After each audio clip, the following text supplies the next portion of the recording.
Great Expectations by Charles Dickens. Chapter 1. My father's family name being Pirrip, and my Christian name Philip, my infant tongue could make of both names nothing longer or more explicit than Pip. So I called myself Pip, and came to be called Pip. I gave Pirrip as my father's family name, on the authority of his tombstone, and my sister, Mrs. Joe Gargery, who married the blacksmith. As I never saw my father or my mother, and never saw any likeness of either of them, for their days were long before the days of photographs, my first fancies regarding what they were like were unreasonably derived from their tombstones.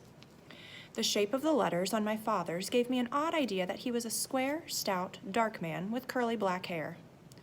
From the character and turn of the inscription, also Georgiana, wife of the above, I drew a childish conclusion that my mother was freckled and sickly. To 5 little stone lozenges, each about 1.5 feet long, which were arranged in a neat row beside their grave, and were sacred to the memory of 5 little brothers of mine, who gave up trying to get a living exceedingly early in that universal struggle, I am indebted for a belief I religiously entertained that they had all been born on their backs with their hands in their trouser pockets, and had never taken them out of this state of existence.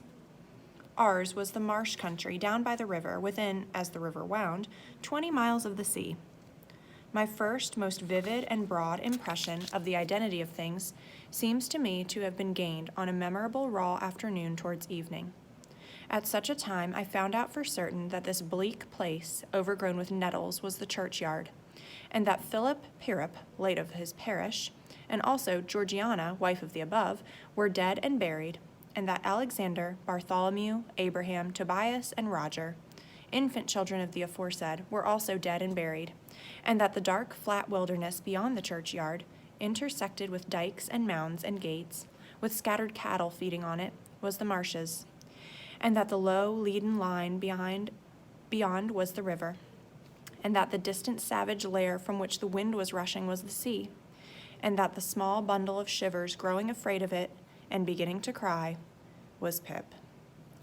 "Hold your noise," cried a terrible voice, as a man started up from among the graves at the end of the church porch. "Keep still, you little devil, or I'll cut your throat." A fearful man, all in coarse gray, with a great iron on his leg. A man with no hat, and with broken shoes, and with an old rag tied around his head. A man who had been soaked in water and smothered in mud and lamed by stones and cut by flints and stung by nettles and torn by briars, who limped and shivered and glared and growled, and whose teeth chattered in his head as he seized me by the chin. "Oh, don't cut my throat, sir," I pleaded in terror. "Pray don't do it, sir." "Tell us your name," said the man. "Quick." "Pip, sir." "Once more," said the man, staring at me. "Give it mouth." Pip, sir." "Show us where you live," said the man. "Pin out the place." I pointed to where our village lay, on the flat inshore among the alder trees and pollards, a mile or more from the church. The man, after looking at me for a moment, turned me upside down and emptied my pockets. There was nothing in them but a piece of bread. When the church came to itself, for he was so sudden and strong that he made it go head over heels before me, and I saw the steeple under my feet. When the church came to itself, I say, I was seated on a high tombstone, trembling, while he ate the bread ravenously. "You young dog," said the man, licking his lips, "what fat cheeks you got." I believe they were fat, though I was at that time undersized for my years and not strong. "Darn me if I couldn't eat 'em," said the man, with a threatening shake of his head, "and if I hadn't half a mind to it." I earnestly expressed my hope that he wouldn't, and held tighter to the tombstone on which he had put me, partly to keep myself upon it, partly to keep myself from crying. "Now then, looky here," said the man. "Where's your mother?" "There, sir," said I. He started, made a short run, and stopped and looked over his shoulder. "There, sir," I timidly exclaimed. "Also Georgiana, that's my mother." "Oh," said he, coming back, "and is that your father along your mother?" "Yes, sir," said I. "Him too, late of this parish." "Ha!" he muttered then, considering. "Who do you live with, supposing you're kindly let to live, which I ain't made my mind up about?" "My sister, sir, Mrs. Joe Gargery, wife of Joe Gargery, the blacksmith, sir." "Blacksmith, eh?" said he, and he looked down at his leg. After darkly looking at his leg and at me several times, he came closer to my tombstone, and took me by both arms, tilted me back as far as he could hold me, so that his eyes looked most powerfully down into mine, and mine looked most helplessly up into his. "Now looky here," he said. "The question being whether you're to be let to live. You know what a file is?" "Yes, sir." "And you know what wittles is?" "Yes, sir." After each question, he tilted me over a little more, so as to give me a greater sense of helplessness and danger. "You get me a file," he tilted me again. "And you get me wittles," he tilted me again. "You bring 'em both to me," he tilted me again. "Or I'll have your heart and liver out," he tilted me again. I was dreadfully frightened and so giddy that I clung to him with both hands and said, "If you would kindly please to let me keep upright, sir, perhaps I shouldn't be sick, and perhaps I could attend more." He gave me a most tremendous dip and roll so that the church jumped over its own weathercock.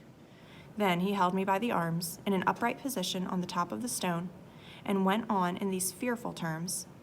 "You bring me tomorrow early morning that file and them wittles. You bring the lot to me at that old battery over yonder. You do it, and you never dare to say a word or dare to make a sign concerning your having seen such a person as me, or any person somever, and you shall be let to live. You fail, or you go from my words in any particular, no matter how small it is, and your heart and your liver shall be torn out, roasted, and ate. Now, I ain't alone, as you may think I am. There's a young man hid with me, in comparison with which young man I am an angel. That young man hears the words I speak. That young man has a secret way peculiar to himself of getting at a boy and at his heart and at his liver. It is in vain for a boy to attempt to hide himself from that young man. A boy may lock his door, may be warm in bed, may tuck himself up, may draw the clothes over his head, may think himself comfortable and safe, but that young man will softly creep his way to tear him open. I am a-keeping that young man from harming of you at the present moment with great difficulty. I find it very hard to hold that young man off your inside. Now, what do you say?" I said that I would get him the file, and I would get him what broken bits of food I could, and I would come to him at the battery early in the morning. "Say, Lord strike you dead if you don't," said the man. I said so, and he took me down. "Now," he pursued, "you remember what you've undertook, and you remember that young man, and you get home." Good night, sir," I faltered. "Much of that," said he, glancing about him over the cold, wet flat. "I wish I was a frog or an eel." At the same time, he hugged his shuddering body in both his arms, clasping himself as if to hold himself together, and limped toward the low church wall. As I saw him go, picking his way among the nettles, and among the brambles that bound the green mounds, he looked in my young eyes as if he were eluding the hands of the dead people, stretching up cautiously out of their graves to get a twist upon his ankle and pull him in. When he came to the low church wall, he got over it like a man whose legs were numbed and stiff, and then turned round to look for me. When I saw him turning, I set my face towards me, and I made the best use of my legs. But presently I looked over my shoulder and saw him going on again towards the river, still hugging himself in both arms and picking his way with his sore feet among the great stones dropped into the marshes here and there for stepping places when the rains were heavy or the tide was in. The marshes were just a long black horizontal line then, and as I stopped to look after him. And the river was just another horizontal line, not nearly so broad, nor yet so black, and the sky was just a row of long, angry red lines and dense black lines intermixed. On the edge of the river I could faintly make out the only two black things. In all the prospect that seemed to be standing upright, one of these was the beacon by which the sailors steered, like an unhooped cask upon a pole, an ugly thing when you were near to it.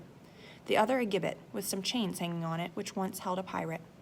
The man was limping on towards the ladder as if he were the pirate come to life, and come down and going back to hook himself up again. It gave me a terrible turn when I thought so, and as I saw the cattle lifting their heads to gaze after him, I wondered whether they thought so too.